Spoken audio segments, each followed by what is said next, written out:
కడవరి బూర అనే ఆధ్యాత్మిక కార్యక్రమాన్ని వీక్షిస్తున్న మా ప్రియ సహోదరి సహోదరులకు ప్రభువైన యేసుక్రీస్తు అతి పరిశుద్ధ నామములో మా ప్రేమపూర్వక వందన మన్నాతులు తెలియజేసుకుంటున్నాము. మీరందరూ బాగున్నారా?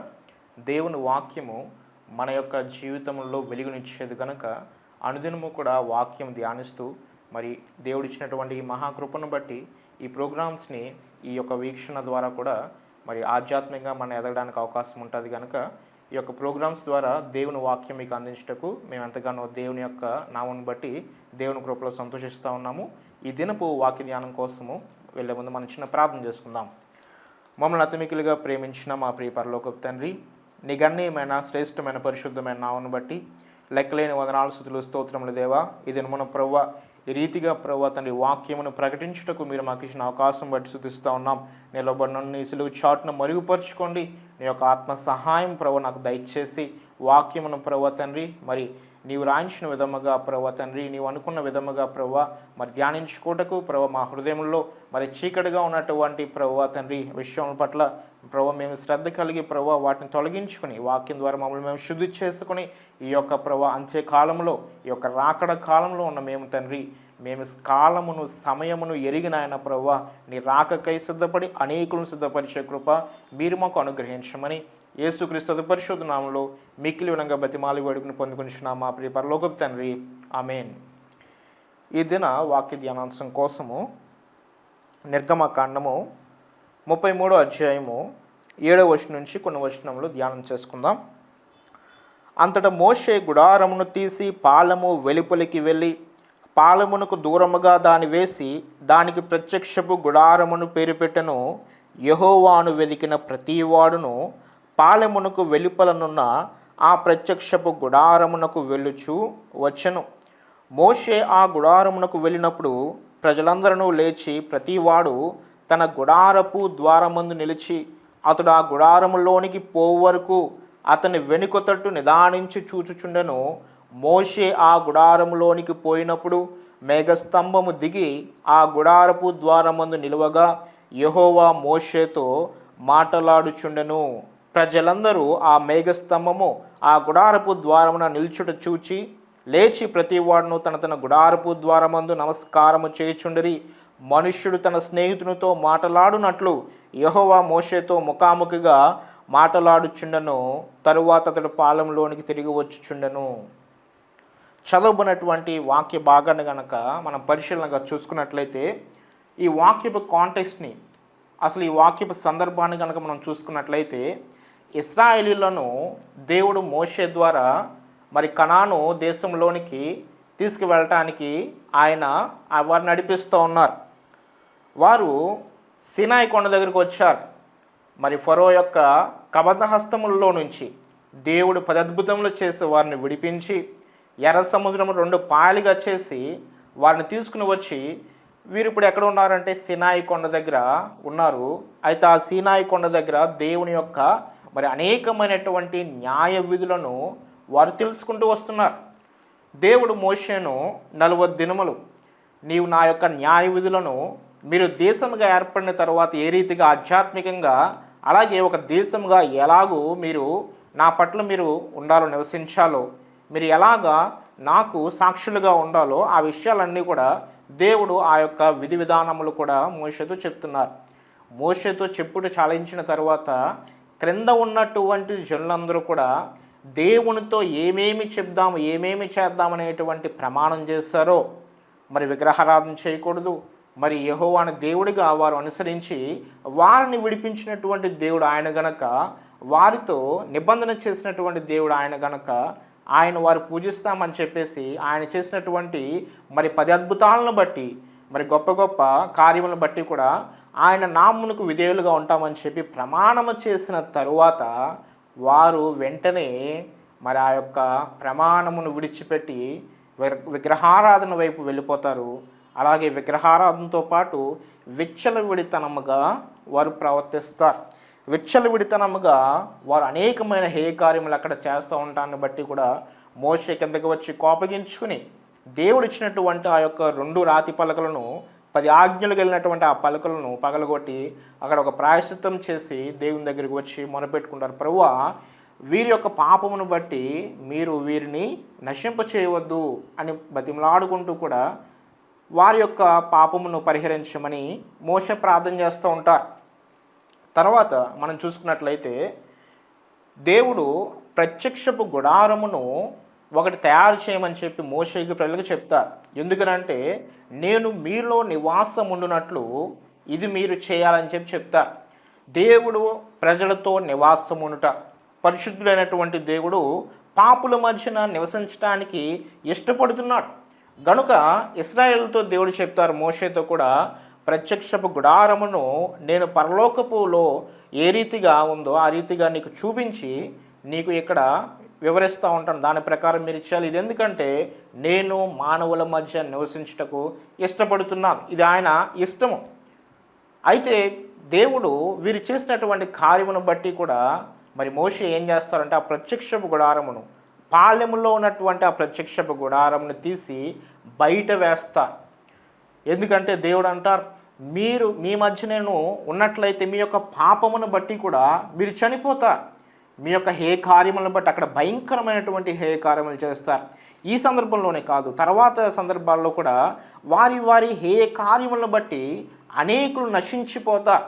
ఎందుకంటే దేవుడు పరిశుద్ధుడు కనుక ఆ పాపంలో ఉన్నటువంటి జనులను దేవుడు మరి సంహరిస్తూ ఉంటారు. ఇది చాలా మరి ఎంతో బాధాకరమైనటువంటి భయంకరమైనటువంటి విషయము. అక్కడ దేవుడు ఒక మాట చెప్తారు ఈ సందర్భంలో మోషేతో, నేను మీతో కూడా అసలు రాను, నేను గనక మీ మధ్యన ఉన్నట్లయితే, నేను గనక మీతో వచ్చినట్లయితే మీ యొక్క పాపమును బట్టి కూడా నేను మిమ్మల్ని సంహరిస్తానేమో అని చెప్పేసి మోషేతో అన్నప్పుడు మోషే ఏం చేస్తారంటే పాలెమునకు వెలుపల, ఇక్కడ చదవబడిన వాక్యం చూసుకున్నట్లయితే, అంతటా మోషే గుడారమును తీసి పాలెము వెలుపలికి వెళ్ళి పాలెమునకు దూరముగా దాన్ని వేసి దానికి ప్రత్యక్షపు గుడారమును పేరు పెట్టెను. పాలెమునకు వెలుపున వేశారు ప్రత్యక్షపు గుడారం. ప్రత్యక్షపు గుడారం అంటే దేవుడు అక్కడ నివాసం ఉండేటువంటి స్థలము, దేవుడు నివాసం ఉండేటువంటి ఆ యొక్క ప్రాంతము. మరి ఆ యొక్క ఇశ్రాయేల్ మధ్య ఉన్నటువంటి ఆ యొక్క ప్రత్యక్ష గుడారమును తీసివేసి బయట వారికి దూరముగా వేయడం అనేటువంటి జరిగింది. ఎందుకంటే వారి పాపమును బట్టి దేవుడు వారిని సంహరిస్తారేమో అని చెప్పేసి మోషే అక్కడ వేస్తారు. తర్వాత వచనము గనక మనం చూసుకున్నట్లయితే, యెహోవాను వెదికిన ప్రతి వాడును పాలెమునకు వెలుపలున్న ప్రత్యక్షపు గుడారమునకు వెలుచు వచ్చెను. ఇక్కడ అందరూ అని రాయబడలేదు. ఎవరైతే దేవుణ్ణి వెతకాలి, దేవుని సన్నిధిని నేను ఉండాలని చెప్పేసి ఆసక్తి కలిగి ఉన్నవారు మాత్రము దేవుని దగ్గరకు వెళ్ళి ఆ ప్రత్యక్ష గుడారం దగ్గరికి వెళ్ళి అక్కడ ప్రార్థన చేసుకుంటూ దేవునితో మాట్లాడుకుంటూ వస్తున్నారు. మోషే కూడా అలాగే వెళ్తున్నారు. అయితే మోషే వెళ్ళినప్పుడు ఒక ప్రత్యేకమైనటువంటి కార్యం జరిగింది. మోషేతో దేవుడు ఎలా మాట్లాడుతున్నాడంటే తన స్నేహితునితో మాట్లాడునట్లు యెహోవా మోషేతో ముఖాముఖిగా మాట్లాడుచుండెను. ఎంత గొప్ప అద్భుతమైనటువంటి కార్యం. ఇక్కడ కనుక చూసుకున్నట్లయితే మోషే ఆ గుడారంలోనికి పోయినప్పుడు మేఘస్తంభము దిగి ఆ గుడారపు ద్వారముందు నిలువగా యెహోవా మోషేతో మాట్లాడుచున్న. హల్లెలూయా. మరి ఇశ్రాయేలులను పగలు మేఘస్తంభంలో, రాత్రి అగ్నిస్తంభంలో దేవుడు నడిపించుకుంటూ వస్తున్నారు. మరి మోషే ఎప్పుడైతే ప్రత్యక్ష గుడారంలోనికి వెళ్ళారో మేఘస్తంభం అనేటువంటిది దిగి వచ్చి మోషేతో ఆ ప్రత్యక్ష గుడారంలోనికి వచ్చి దేవుడు మోషేతో మాట్లాడుతున్నాడు. మోషేతో పాటు కొంతమంది జనులు ఉన్నారు. వారు కూడా దేవుని వెతకాలని చెప్పేసి ఆ ప్రత్యక్ష గుడారమునకు వెళ్తూ ఉన్నటువంటి వారు ఉన్నారు. ఇక్కడ విషయం ఏంటంటే దేవుడు మానవులతో మరి సహవాసం కలిగి ఉండాలనేటువంటి ఆశ కలిగి ఉన్నాడు. దేవుడు మానవులతో సంభాషించాలనేటువంటి ఆశ కలిగి ఉన్నారు. మానవులను సృజించినప్పుడే, ఆదాము అవ్వను సృజించినప్పుడే వారితో ప్రతిరోజు కూడా మాట్లాడుతూ ఉండేటువంటి వారు దేవుడు.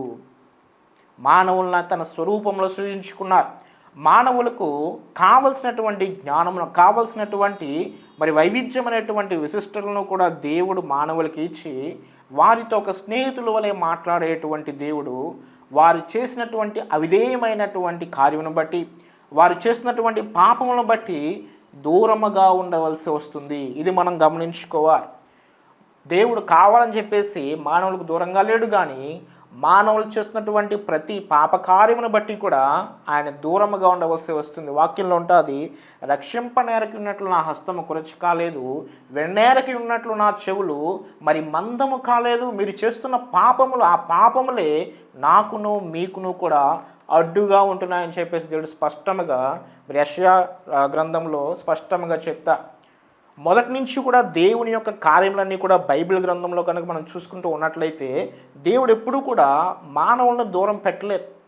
ఆయన స్వతహాగా ఆయన చేయాలనుకునే మానవులను ఎప్పుడు దూరం పెట్టలేదు. కానీ మానవులే వారి యొక్క పాపములను బట్టి, వారు చేస్తున్న కార్యములను బట్టి వారిని దేవుడు మరి పరిశుద్ధముగా మరి చేసినప్పటికీ వారు మాత్రము వివిధ తంత్రములు కల్పించుకుని ఈ జీవితకాలంలో దేవునికి దూరంగా ఉంటున్నారు. మళ్ళీ వారికి వస్తున్న బాధలను బట్టు, శ్రమలను బట్టు మళ్ళీ దేవుడినే ప్రశ్నిస్తూ ఉంటారు. దేవుడు నన్ను విడిచిపెట్టాడని, దేవుడు నాకు ఇలా చేశాడు అనుకుంటారు. కానీ దేవుని యొక్క మనస్సు బైబిల్ గ్రంథంలో తెలుపబడుతూ ఉంది. దేవుడు ఎప్పుడు కూడా మానవులతో సహవాసం చేయాలని చెప్పేసి ఆశపడుతూ ఉన్నారు. వాక్య గ్రంథం చదువుకుందాము.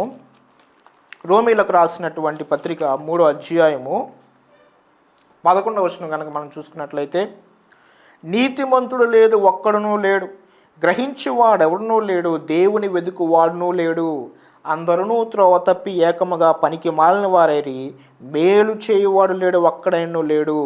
వారి గొంతుకు తెరిచిన సమాధి, వారి తమ నాలుకతో మోసము చేదురు, వారి పెదవుల క్రింద సర్ప విషమున్నది, వారి నోటి నిండా శపించుటయు పగయు ఉన్నవి. ఇది మానవ ప్రవృత్తిని బట్టి, మానవుల విషయములు బట్టి చెప్పనటువంటి మాట. నీతిమంతుడు అనేటువంటి వాడు మానవుల్లో ఒక్కడు కూడా లేడని చెప్పేసి వాక్య గ్రంథంలో ఉంది. అనగా పాపము చేయలేనటువంటి వారు ఎవరూ కూడా లేరు. అందరూ కూడా ఏదో ఒక విషయంలో పాపంలో పడి వారి యొక్క బలహీనతను, వారి యొక్క పాపమును కూడా వెళ్ళగ్రక్కుంటూ ఉన్నారు. వారి హృదయంలో భయంకరమైనటువంటి వ్యాధికరమైనటువంటిది ఉంది. వారి హృదయం చాలా పాడైపోయింది, వారి మనసు పాడైపోయింది. వారెవరు కూడా మేలు చేయడానికి ఇష్టపడేటువంటి వారు ఎవరూ లేరనేటువంటి సత్యము కూడా వాక్య గ్రంథంలో రాయబడింది. ఈ రోజున ప్రశ్న ఏమిటంటే, మనము దేవుని వెదికే వారముగా ఉన్నామా? దేవుని వెదికే వారముగా ఉన్నామా? ఆయన సన్నిధిలో ఆయన వెతకడానికి మనకి మరి సమయం ఉందా?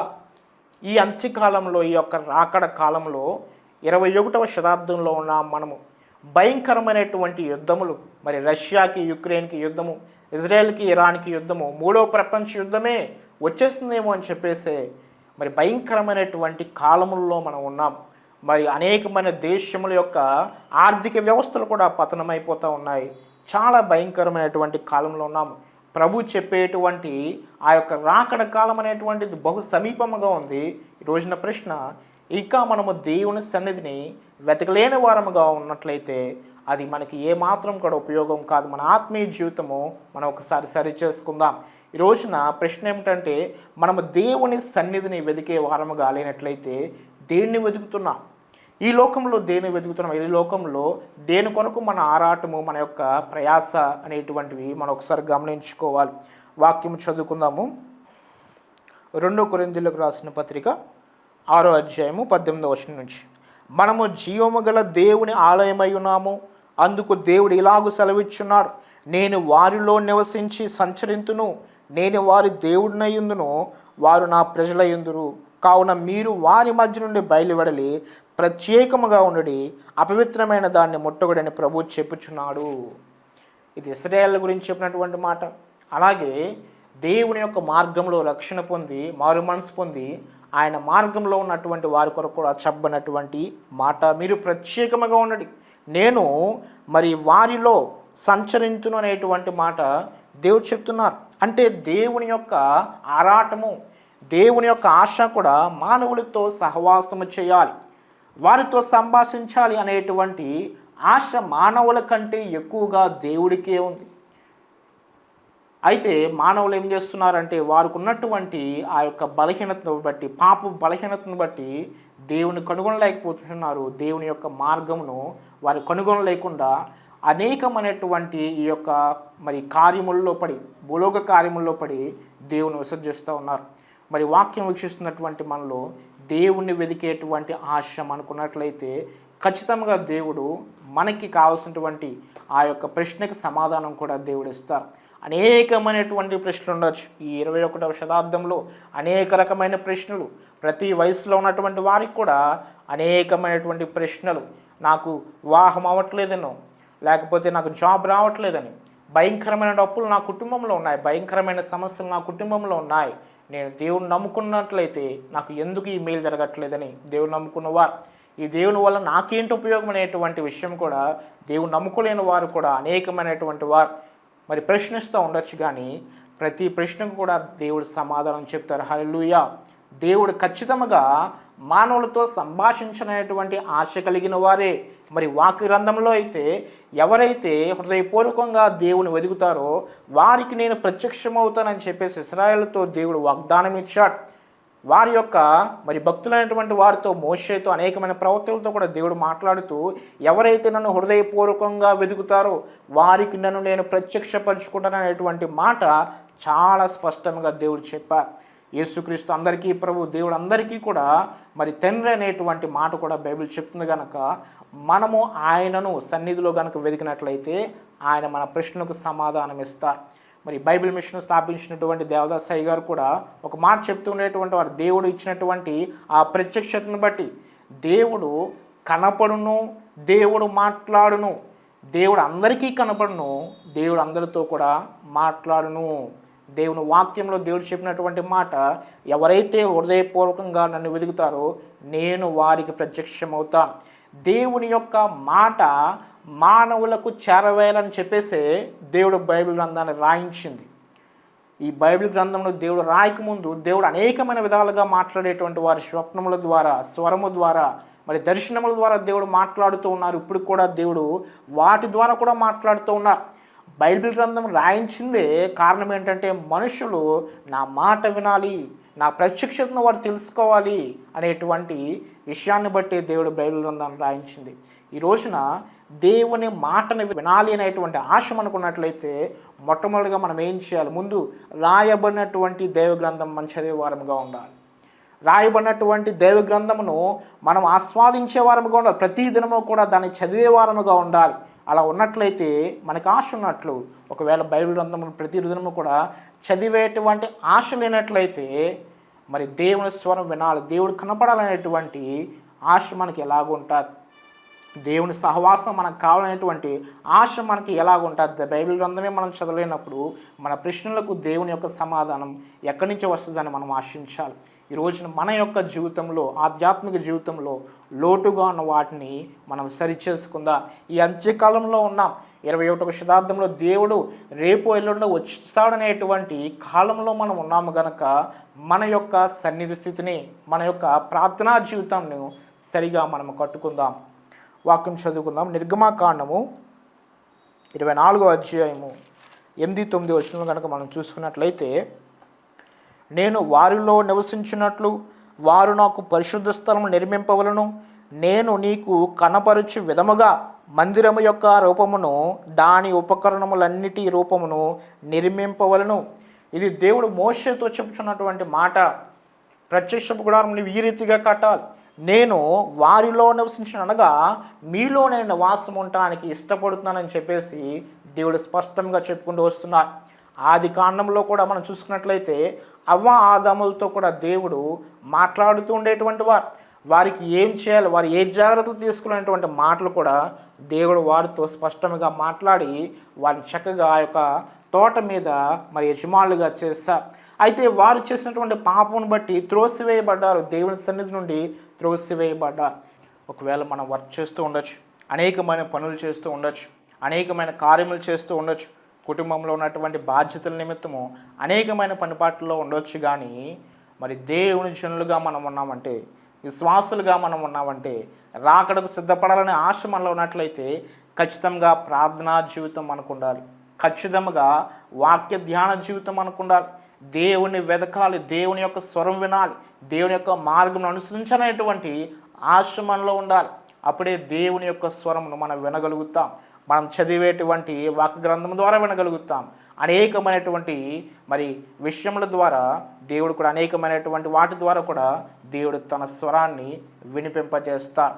మరి దర్శనం ద్వారానో, మరి లేకపోతే మరి దైవజనులు చెప్పేటువంటి మాటల ద్వారానో మనకు కావలసినటువంటి సమాధానము దేవుడు ఖచ్చితంగా మనకు చేరవేసే విధంగా ఆయన చేరవేస్తారు కనుక దేవుని వెదికేటువంటి ఆశ మనలో ఉన్నట్లయితే ఖచ్చితంగా ఆయన మాటను మనం వినగలుగుతాం. ఇక్కడ కీర్తనకారుడు 42వ అధ్యాయంలో ఈ రీతిగా మాట్లాడుతున్నాడు. దుప్పి నీటి వాగుల కొరకు ఆశపడినట్లు దేవా నీ కొరకు నా ప్రాణం ఆశపడుచున్నది. నా ప్రాణము దేవుని కొరకు తృష్ణగొనుచున్నది, జీవము గల దేవుని కొరకు తృష్ణగొనుచున్నది. దేవుని సన్నిధికి నేను ఎప్పుడు వచ్చేదను, ఆయన సన్నిధిని నేను ఎప్పుడు కనపడేదను. హల్లెలూయా. ఎంత ఆశ కలిగి కీర్తనాకారుడు ఇక్కడ ఈ మాటలు చెప్తా ఉన్నారు.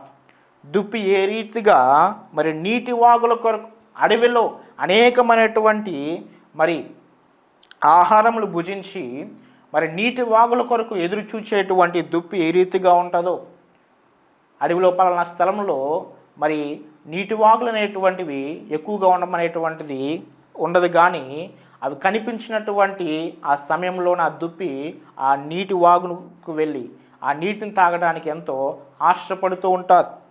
ఆ రీతిగా నేను ఆశపడుతున్నాను ప్రభువా, నీ కొరకు ఈ యొక్క లోకంలో భయంకరమైనటువంటి పాపలోకంలో అనేకమైనటువంటి అట్రాక్షన్స్ కలిగి అనేకమైనటువంటి మరి స్వలాభములతో స్వార్థపూరితమైన జనులు ఉండేటువంటి ఈ యొక్క లోకంలో క్షణికమైనటువంటి ఆనందాలు ఉండేటువంటి ఈ లోకంలో మరి దేవుడి నుంచి మనం పడిపోయే విధముగా, దేవుడి నుంచి దూరముగా పారిపోయే విధముగా భయంకరమైనటువంటి అట్రాక్షన్స్ ఉండేటువంటి ఈ లోకంలో నేను నిన్ను వెతుకుచున్నాను, నీ సన్నిధికి రావాలని వెతుకుచున్నాను అనేటువంటి ఆశ ఈ రోజున మనకు ఉండాలి. ఈ రోజున ఏ అట్రాక్షన్ వల్ల, ఏ యొక్క మరి కార్యం వల్ల మనము దేవుని నుంచి వెనక్కి వెళ్ళిపోతున్నామో, దేవుని యొక్క సన్నిధి నుంచి పారిపోతూ ఉన్నామో ఒకసారి మనము గమనించుకోవాలి. ఎంత భయంకరమైనటువంటి పాపం, ఎంత భయంకరమైనటువంటి కార్యములు చేసినా శాంతి సమాధానం అనేటువంటిది క్రీస్తునొద్దనే అది దొరుకుతుంది. ఎన్ని కార్యములు, ఎన్ని వ్యసనములు కలిగి ఉన్నా మన శరీరమునకు ఎంత శ్రమ చుట్టూని ఇవ్వాలని చెప్పేసి మనం అనుకున్నా వాటిలో మనకి శాంతి సమాధానం మన ఆత్మ కలగదు కనుక ప్రభు అయిన యేసుక్రీస్తునొద్దనే సంపూర్ణమైనటువంటి మరి శాంతి సమాధానములు కలవు గనక ఆయనను వెతికినట్లయితే, దేవుణ్ణి మనం వెతికినట్లయితే మనకు శాంతి సమాధానము రక్షణ జీవము నిత్య జీవము ఉన్నాయని చెప్పేసి బైబిల్ స్పష్టంగా తెలియజేస్తూ ఉంది. వాక్యం చదువుకుందాం. కొలసీలకు రాసినటువంటి పత్రికలో 2వ అధ్యాయం 9వ వచనం కనుక చూసుకున్నట్లయితే, ఏలయనగా దేవత్వం యొక్క సర్వ పరిపూర్ణత శరీరముగా క్రీస్తునందు నివసించుచున్నది. పౌలు గారు పత్రిక రాస్తారు. కొలసీలకు పత్రిక రాస్తూ ఏమని రాస్తున్నారు, ఎందుకు రాస్తున్నారు అంటే, యేసు ప్రభు నిజమైన దేవుడు, యేసు ప్రభు ఈ లోకంలో మానవులతో సహవాసము కావాలని చెప్పేసి ఈ లోకంలోనికి వచ్చారు. ఆయన పరలోకంలో దేవునితో సమానమైనటువంటి మహిమ కలిగినటువంటి దేవుడై ఉండి కూడా ఈ లోకంలోనికి మానవుడిగా వచ్చాడు. మానవుడిగా ఉండి దైవత్వం యొక్క సర్వసంపూర్ణత ఆయనలో నివాసం ఉన్నది. ఆయన వచ్చుటకు కారణం ఏంటంటే, ఆయన అనాది కాలంలో నుండే మానవులతో సహవాసం కలగాలని చెప్పేటటువంటి ఆశ కలిగినటువంటి వ్యక్తి. ఆయన మరి దేవుడిగా ఉండే మానవులతో సంబంధం కలిగి ఉండాలనేటువంటి ఆశ కలిగిన వ్యక్తి. పాపము చేస్తూ కూడా మానవులు దేవుని సన్నిధిని దూరపరుచుకుంటున్నారు. మానవులు దేవుని యొక్క సహవాసాన్ని పోగొట్టుకుంటూ ఉన్నారు. మరి అటువంటి వారిగా ఉన్నటువంటి వారిని దేవుడు ఆయనే వెళ్ళి బురదలో మరి కొట్టుకుపోతున్నటువంటి ఆ యొక్క పాప జీవితంలో ఉన్నటువంటి మానవుడి దగ్గరికి ఆయనే వెళ్ళి తన చేతులు చాపి పైకి లేవనెత్తి తనతో పాటు స్నేహితుని వలె పరలోక రాజ్యం వైపు తీసుకువెళ్ళడానికి ఆయన ఇష్టపడుతున్నారనేటువంటి మాటను తెలియపరిచారు పౌలు గారు. అనేకులు మరి యేసుప్రభు దేవుడు కాదు, యేసుప్రభు కేవలం మానవుడే అని చెప్పేటువంటి ఆ కాలంలో పౌలు గారు చెప్తున్నటువంటి అపాలజెటిక్ లెటర్ ఈ యొక్క కొలసీలకు రాసిన పత్రికలో ఆ మాటలు చెప్తూ ఉంటారు. వాటిలో ఒక మాటే, దైవత్వం యొక్క సర్వపరిపూర్ణత శరీరముగా క్రీస్తునందు నివసించుచున్నది. అనాది కాలంలో దేవుడు ఇశ్రాయేలును ఏర్పాటు చేసుకుని మానవ జనులందరికీ కూడా తన యొక్క మరి ప్రేమను, తన యొక్క మంచితనమును, తన యొక్క సహవాసమును ఇవ్వడానికి వారిని ఏర్పాటు చేసుకుని వారికి అనేకమైనటువంటి న్యాయ విధులు కూడా పెట్టి మీరు లోకజనులకు యాజకుల వలె ఉండాలని చెప్పేటువంటి మాటను తెలియపరిస్తే వారు ఆ నిబంధనలో నుండి తొలగిపోయారు. ఇప్పుడు యేసు ప్రభువు వారు ఈ లోకంలోనికి వచ్చి మరి దేవుడిగా అనేకమైనటువంటి కార్యములు చేసి నేనే దేవుని అనేటువంటి కార్యములు చాలా స్పష్టముగా మరి వాక్య గ్రంథంలో రాయబడిన రీతిగా ఆయన చేసి యోహాను గారు అయితే ఒక మాట అంటారు, యేసు ప్రభు వారు చేసిన కార్యములన్నీ కూడా నేను గనక రాసినట్లయితే భూలోకంలో ఏ గ్రంథము కూడా సరిపోదనేటువంటి మాటను ఆయన సాక్ష్యరూపంగా చెప్తున్నారు. మరి అటువంటి దేవుని సహవాసము, మరి దేవుడు మానవుల కొరకు ఎంత ఆరాటపడుతున్నాడో కూడా మనం తెలుసుకోవచ్చు. ఈ రోజున మనము దేవుని వైపు కొరకు ఆరాటపడుతున్నామా? మన జీవితము దేవుని కొరకు ఉన్నదా? ఒకవేళ మన జీవితంలో దేవుడు అంటే లెక్కలేనితనంగా, భయం లేనితనంగా మనం ఉన్నట్లయితే అది ఎంత మరి భయంకరమైనటువంటి జీవితం మనం జీవిస్తూ ఉన్నాం. ఒకవేళ దేవునిలో, దేవుని మార్గంలో, దేవుని కుటుంబంలో ఉన్నవారమేమో, లేకపోతే దేవుడు అంటే తెలియని రీతిలో మనం ఉన్నవారమేమో యేసుక్రీస్తు ప్రభు యొక్క ప్రేమను, ఆయన సిలువలో కాచిన ఆ రక్తమును బట్టి కూడా, ఆ పాప క్షమాపణ నిమిత్తం మానవులందరి కొరకు ఆయన ప్రేమామయుడుగా ఏ రీతిగా జీవించారో ఆ విషయములన్నీ కూడా ఒక్కసారి కనుక మనం నెమరు వేసుకున్నట్లయితే దేవుని ప్రేమ ఎలాంటిదో మానవుల మీద మనకు అర్థమవుతారు.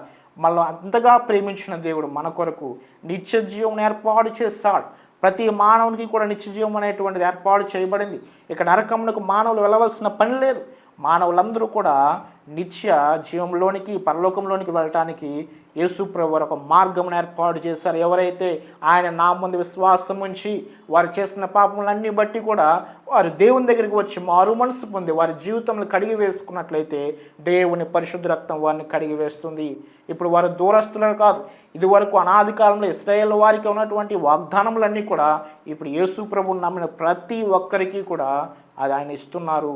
దేవుని సహవాసం అనుదినము కూడా మనకు కలిగే రీతిగా ఆయన ఏర్పాటు చేస్తారు. అందుకే యేసు ప్రభు వారు చనిపోతున్నప్పుడు దేవాలయపు యెరూషలేము దేవాలయపు తెరగా చిరిగిపోయింది. ఆయన ఏం చెప్తున్నారు అంటే, మరి ఇదివరకు మోషే లేకపోతే అనేకమైనటువంటి భక్తులు మాత్రమే వెళ్ళగలిగేటువంటి యొక్క పరిశుద్ధ అతి పరిశుద్ధ స్థలము ఇప్పుడు ప్రతి ఒక్కరూ కూడా యేసు ప్రభు నామమును బట్టి కూడా ఆయన చేసినటువంటి త్యాగమును బట్టి ఆయన యొక్క మహిమలోనికి, అనగా ఆయనతో సహవాసం చేసేటువంటి స్థితికి, ఆయనతో సహవాసం ఉండేటువంటి స్థితిలోనికి స్నేహితుని వలె ప్రతి ఒక్కరూ కూడా వెళ్ళవచ్చు. యేసు ప్రభు వారు నా స్నేహితుడు అనేటువంటి ఆ మంచి సంబంధాన్ని కూడా మనం కలిగి ఉండవచ్చు.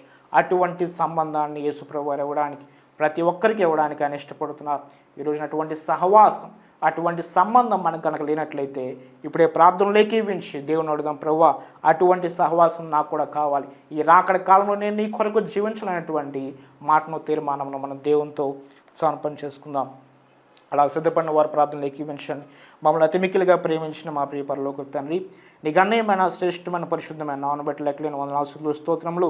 ఈ దినమున ప్రభువా నీ యొక్క ప్రభు సన్నిధి సహవాసం కూడా ప్రతి మానవులకి ఇవ్వడానికి ఇష్టపడ్డావు కనుకనే ప్రభువా మానవులందరి నిమిత్తము నాయన ఈ లోకంలోనికి మరి మానవ రూపిగా నీవు వచ్చి మమ్మల్ని ప్రేమించి నీవు సిలువలో మరి త్యాగం చేసావు, నీ రక్తమును చిందించావు. పాపులైన మా పట్ల నీకు ఎంత ప్రేమ నాయన. మా జీవితంలో ప్రభువా తండ్రి మరి అనేకమైన పాపంతో నలిగిపోతున్న మా పాపములన్నీ కూడా ప్రభువా మీరే కడిగివేయండి. ఎంతమంది అయితే నీ యొక్క సహవాసంలోనికి, సర్వశక్తుని సన్నిధి సహవాసంలోనికి రావడానికి ఇష్టపడుతున్నారు, ప్రతి బిడ్డను కూడా మీరే ముద్ర వేసి ప్రభు వారి పాపలను క్షమించి వారి మనసు కలగజేసి రక్షణలో నడిపించండి. నీతో సహవాసం కలిగి ప్రతి దినము కూడా నీతో సంభాషించగలిగేటువంటి ఆ యొక్క ఉన్నతమైన ఆధిక్యతను ప్రతి బిడ్డకి దయచేయమని యేసుక్రీస్తు అధిపరిశుద్ధ నామములో మిక్కిలి ఉండగా బతిమాలబడిని పొందుకున్న మా ప్రియ పరలోకపు తండ్రి, ఆమేన్. మరొకసారి కడవరబురణ ఆధ్యాత్మిక కార్యక్రమాన్ని వీక్షిస్తున్న మా ప్రియ సహోదరి సహోదరులకు ప్రభువైన యేసుక్రీస్తు పరిశుద్ధ నామములో మా ప్రేమపూర్వక వందన మరణాలు చేసుకున్న మీ అందరికీ మరణాత.